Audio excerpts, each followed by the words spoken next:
The year is 1941.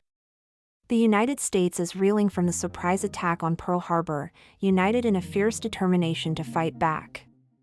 A massive mobilization effort begins, poised to transform American industry and society. President Franklin D. Roosevelt, a masterful communicator, rallies the country, calling for unprecedented sacrifices and unity. In our timeline, the home front united under the banner of total war, women flocked to the workforce, rationing became a way of life, and the nation's immense industrial might was fully dedicated to the war effort. But what if, at this critical juncture, a radically different domestic strategy for financing the war had been chosen? What if, instead of relying heavily on war bonds and increased taxes, the U.S. government had opted for full nationalization of key industries? Welcome to What If, where we explore a command economy at war. What if FDR nationalized major U.S. industries for World War II? Imagine this, 1942. The U.S., having just recovered from Pearl Harbor, faces a monumental choice: how to swiftly transform a civilian economy into an arsenal of democracy. The challenges are immense: converting peacetime factories, coordinating disparate private interests, and ensuring an uninterrupted flow of vital materials. What if Roosevelt, perhaps inspired by the perceived efficiency of the Soviet model of centralized planning, or simply convinced that private profit motives and corporate rivalries were hindering the swift, coordinated production of planes, tanks, and ships, decided that the fastest, most efficient path was direct government control? He would argue that the urgency of the moment demanded a unified national effort, unburdened by the complexities of market forces. With a wartime emergency declared and the nation united by the shock of Pearl Harbor, Congress, perhaps narrowly and under immense public pressure, grants him unprecedented powers to nationalize key industries: steel, automotive, shipbuilding, aircraft manufacturing, and perhaps even critical raw material production like oil and strategic minerals. The initial public reaction would be a mix of shock, patriotic fervor, and perhaps a quiet unease among those who cherished the ideals of free enterprise. Many would see it as a necessary evil, a temporary measure for an existential threat, while others, particularly those with socialist leanings, might hail it as a long overdue step towards a more equitable society. Suddenly, giants like General Motors, U.S. Steel, and Boeing become direct agencies of the federal government.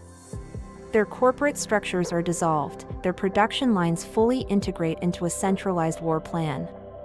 Management, engineers, and workers effectively become government employees, directed by an all-powerful War Production Board, WPB. Profit, as a primary motive, is replaced by efficiency and output. Even fiercely independent figures like Henry Ford, known for his autocratic control and anti-union stance, would find their vast industrial empire now state-owned, their autonomy a relic of the past. The Ford River Rouge complex, a symbol of American industrial might, would now answer directly to Washington, its output dictated by national strategic needs. Perhaps even critical sectors like agriculture, to ensure total food security and prevent speculation, or even elements of the media, for information control and morale boosting, would fall under federal purview, intensifying the dramatic shift and illustrating the true scope of this command economy. The speed and scale of wartime production would be unprecedented.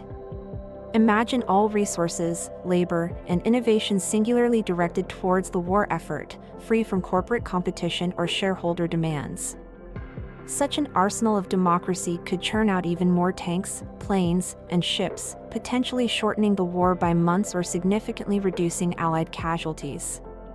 This hyper-efficiency, however, would come at a profound price. The factories of General Motors, Ford, and Chrysler, which previously produced millions of cars for American households, would be instantly repurposed. Assembly lines that once built Chevrolets would now produce Sherman tanks. Instead of elegant sedans, factories would roll out Willys Jeeps. This wouldn't just be a change in product, it would be a complete reorientation of engineering teams, supply chains, and logistics. Every screw, every component would now come from centralized suppliers, not from competitive markets. For instance, the Fisher body plants, renowned for their automotive body production, would seamlessly transition to fabricating aircraft fuselages and tank hulls, their specialized tooling and skilled labor force now directly serving military needs. Production quotas would be issued from the WPB, dictating precise numbers of vehicles, aircraft, or munitions, with factories operating around the clock to meet these targets, often with multiple shifts and mandatory overtime. U.S. Steel, Bethlehem Steel, and other metallurgical giants would operate at full capacity, continuously, without regard for market demand or prices. All their output, from sheet steel for ships to armor for tanks, would be allocated according to state quotas. This would mean no downtime, full employment, and possibly even mandatory shifts to maximize output. The vast steel mills of Pittsburgh, Gary, and Birmingham would become literal furnaces of war, their production lines optimized solely for military-grade alloys, with civilian steel production reduced to a bare minimum. The WPB's Raw Materials Division would meticulously track iron ore, coal, and scrap metal, directing shipments to the most critical foundries and rolling mills, bypassing any private purchasing or distribution networks. Boeing, Lockheed, Douglas, these companies, already at the forefront of innovation, would now operate as a single-state conglomerate, perhaps under a new entity like United Aircraft Corporation of America. Design bureaus would share blueprints and technologies without patent disputes, fostering rapid cross-pollination of ideas. The production of iconic aircraft like the B-17 Flying Fortress, the P-51 Mustang, or the B-29 Superfortress would be unified, with standardized components and assembly processes across all former corporate facilities. Any improvements, such as a more powerful engine or a more aerodynamic wing design, would be instantly implemented across all factories, regardless of their original owner, ensuring that the latest advancements reached the front lines as quickly as possible. This centralized approach could eliminate the design wars or competitive secrecy that sometimes slowed down adoption of superior technologies in a market-driven system. Shipyards scattered along the coasts, from Portland to Newport News, would be united under a single command, perhaps a national shipbuilding authority. This would allow for the standardization of ship designs, accelerate the construction of Liberty and Victory ships, and coordinate the supply of materials and labor at an unprecedented level. Instead of individual yards competing for contracts and resources, they would become specialized units within a grand national plan. One yard might focus solely on destroyer escorts, another on aircraft carriers, leading to incredible efficiencies through repetition and specialization. The sheer volume of shipping produced could drastically reduce the impact of U-boat warfare and accelerate the delivery of troops and supplies to every theater. The WPB would become the absolute heart of this command economy. It would be led not by businessmen, whose profit motives might be seen as conflicting with national interest, but likely by a cadre of military strategists, top engineers, and economists who believe deeply in centralized planning and national service. Their decisions, made in the austere halls of Washington, would have a direct, immediate, and often profound impact on the lives of millions of Americans, from the factory floor to the kitchen table. The WPB would require a massive apparatus to collect real-time data on production capacities, raw material reserves, labor availability, and frontline needs. This would be a statistical operation of unprecedented scale, employing thousands of clerks, statisticians, and field agents, effectively creating the world's largest economic intelligence agency. This data would feed into complex planning models, far more sophisticated than anything seen before, to optimize resource allocation. The challenge here would not just be data collection, but data accuracy and timeliness. In a rapidly evolving war, outdated information could lead to critical misallocations. Furthermore, the sheer volume of information could create its own bottlenecks, with decision-makers overwhelmed by reports and unable to react swiftly enough. The human element of such a vast bureaucracy would also be a factor. Rivalries between departments within the WPB, or resistance from local plant managers unaccustomed to such rigid central control, could introduce unforeseen friction. Decisions on how many tanks, planes, or shells to produce, which factories to retool, and where to direct resources would be made based purely on strategic priorities and military intelligence, not market signals or consumer demand. This could lead to incredibly rapid responses to changes on the front, allowing for swift shifts in production to meet urgent battlefield requirements. For instance, if a new threat emerged, such as advanced German tanks, the WPB could immediately divert steel production and engineering talent to develop and mass-produce superior anti-tank weaponry, bypassing the usual corporate R&D cycles and competitive bidding processes. However, this centralized control also carried the risk of potential errors due to a lack of flexibility, local knowledge, or the organic feedback loops typically provided by a market. A miscalculation in Washington could lead to a severe bottleneck across an entire industry, or even the overproduction of obsolete equipment if intelligence was flawed. Even with the best intentions, centralized planning has its inherent drawbacks. There could be production imbalances, e.g., an oversupply of one type of weapon and a shortage of another, if planning was imperfect or intelligence was faulty, bureaucratic inertia slowing down critical adjustments, difficulties adapting to localized conditions or unforeseen disruptions, like a natural disaster affecting a key raw material source, and a lack of the nuanced feedback that a competitive market usually provides. The sheer complexity of managing an entire national economy from a single point could lead to unforeseen inefficiencies, despite the initial gains in speed.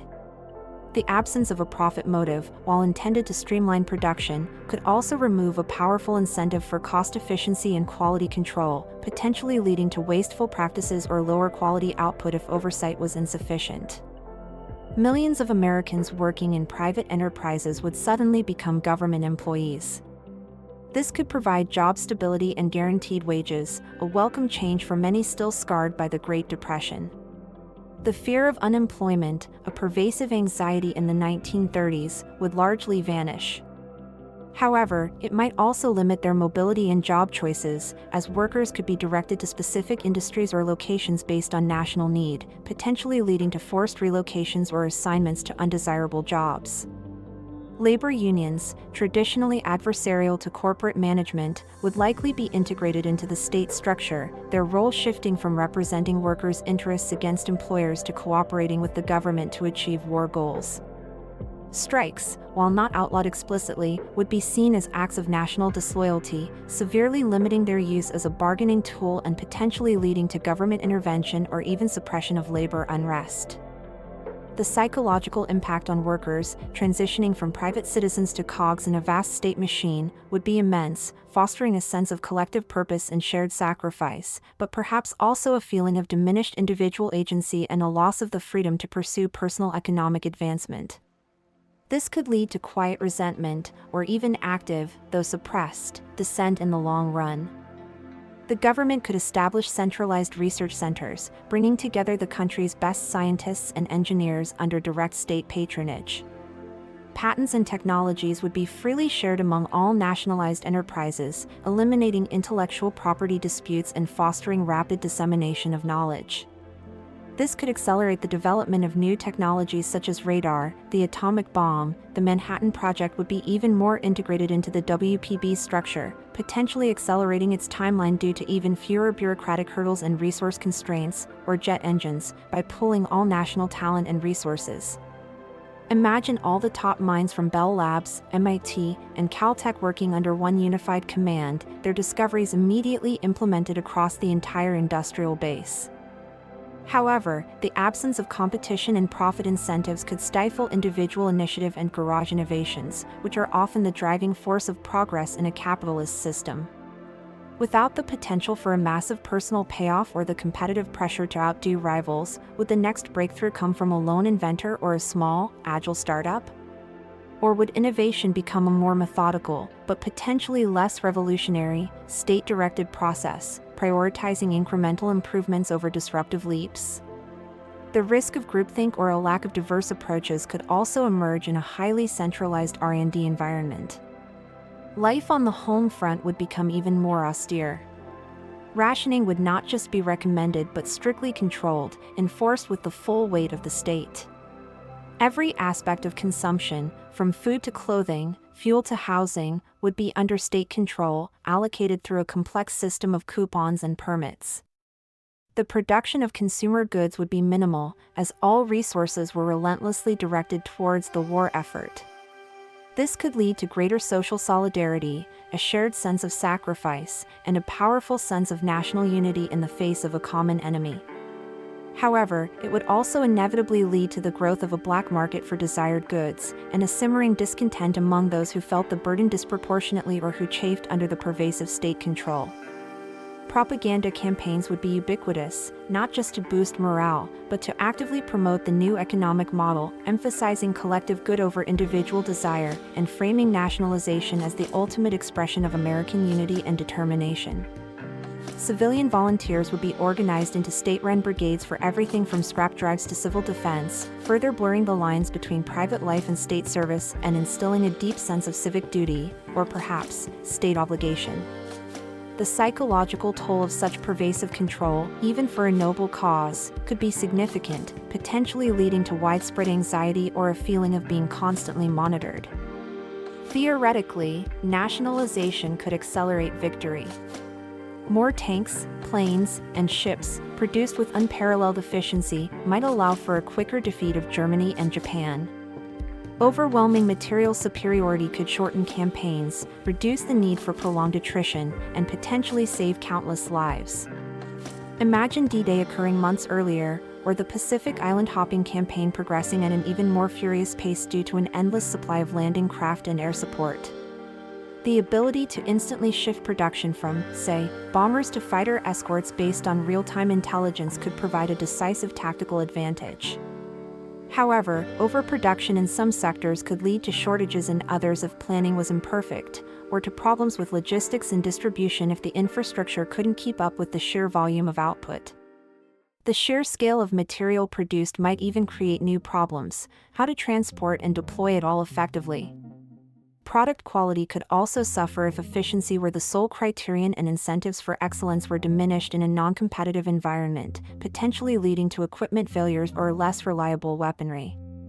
A faster victory, while desirable, might also mean a less exhausted and perhaps more ideologically rigid post-war world, with different power dynamics. The Lend-Lease program would likely be even more extensive, as the US could produce an even greater volume of materials for its allies.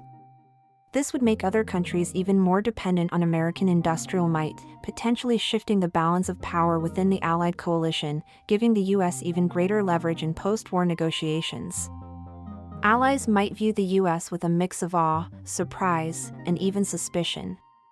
Great Britain, which itself had elements of socialism and a history of nationalized industries, might be less surprised, but other, more staunchly capitalist countries might see this as a radical departure from American ideals, perhaps even a dangerous flirtation with collectivism. The USSR, of course, would welcome such a move as a vindication of their own economic model, using it as powerful propaganda to suggest that even the capitalist West had to adopt socialist methods to achieve true industrial power, potentially bolstering communist movements globally. How would Germany and Japan react to such an unprecedented mobilization?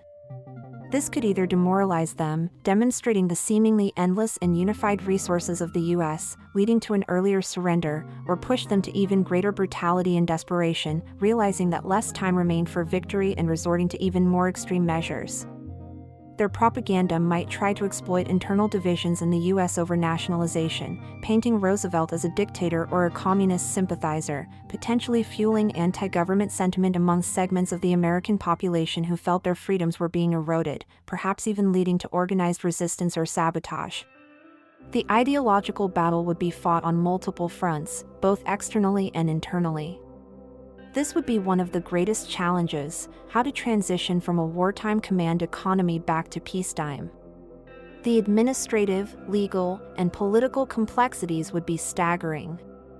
How to return millions of government employees to the private sector, many of whom might have grown accustomed to the stability of state employment?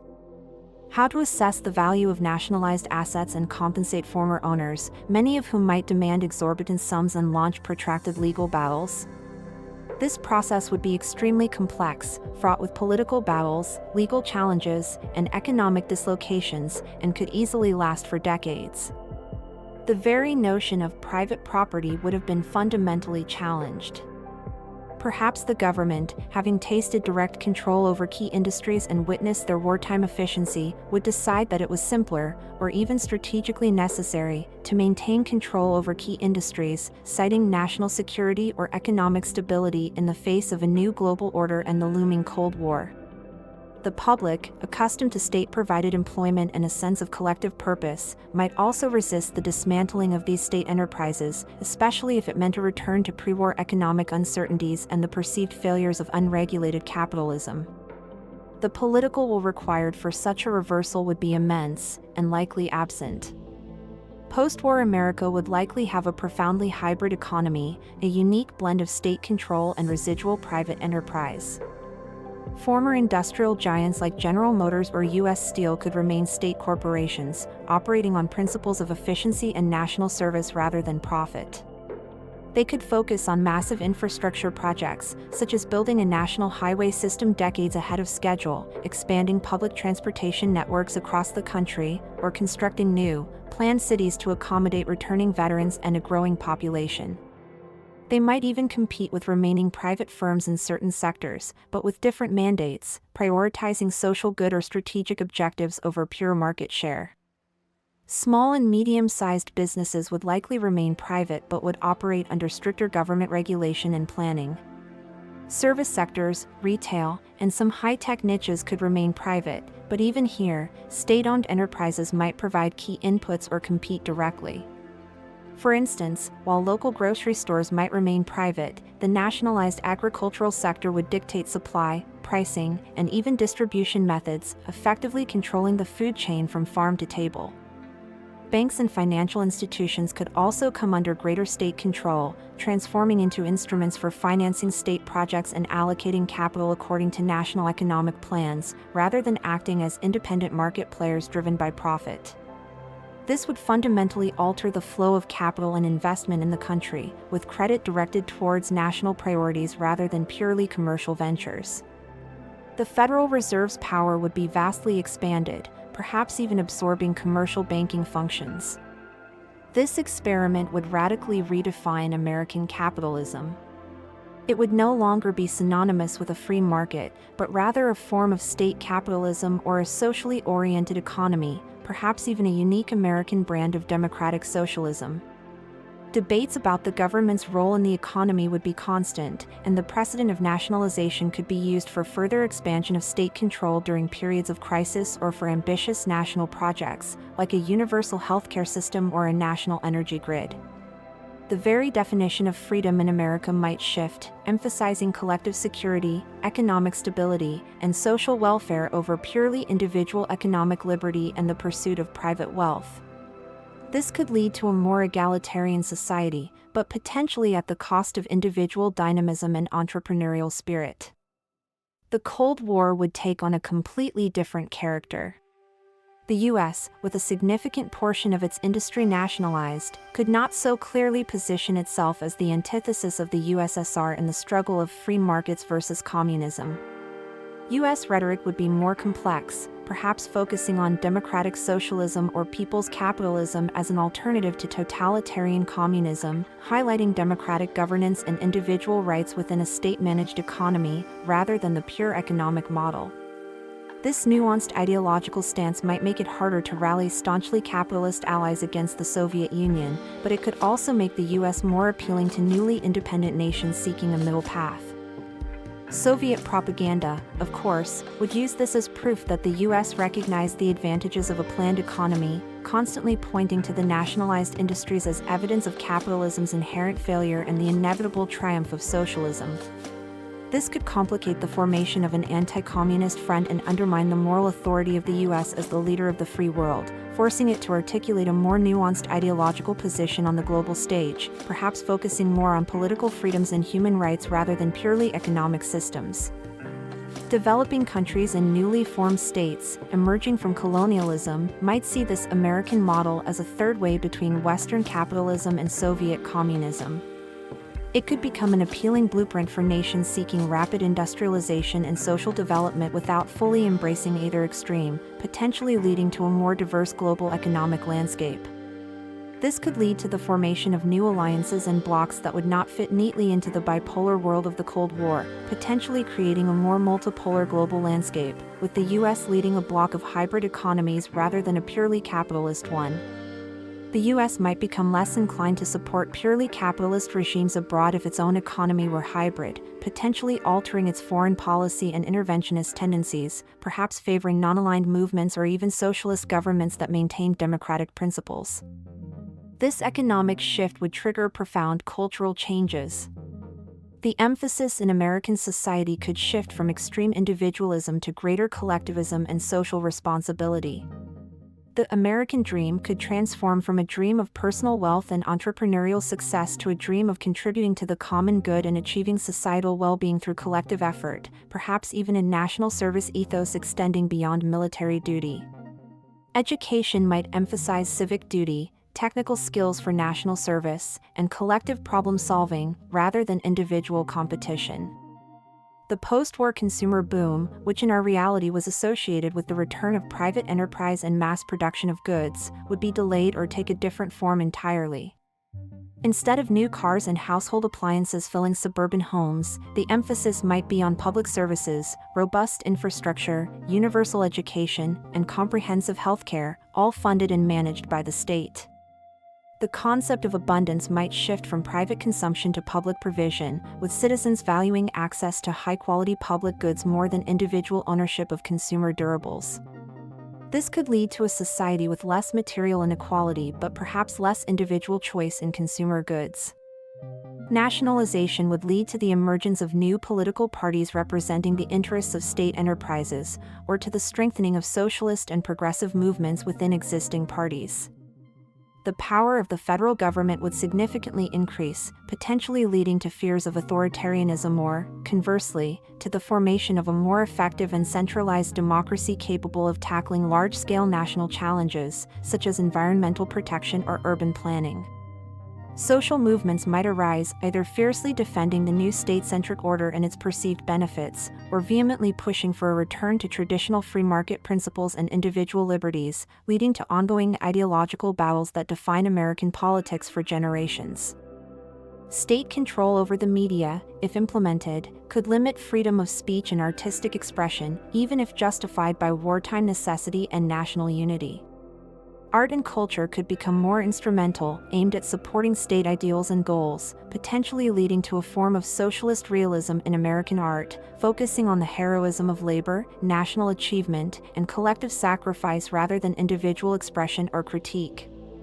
The entertainment industry might be geared towards promoting national unity, civic duty, and the new economic order, with less emphasis on escapism or individualistic narratives. In this what-if world, the urgency of total war pushes America into an unprecedented economic experiment. The nation, in its desperate fight for freedom abroad, radically redefines its own economic system, creating a legacy that reshapes its future far beyond the battlefield. What do you think? Would nationalizing industries have been a necessary, albeit radical, step to win World War II faster, or would it have fundamentally undermined the very principles America was fighting for? Share your thoughts in the comments below. If this powerful journey into an altered American past gripped your imagination, give us a like and subscribe for more what-if scenarios that make you look at our world with fresh eyes.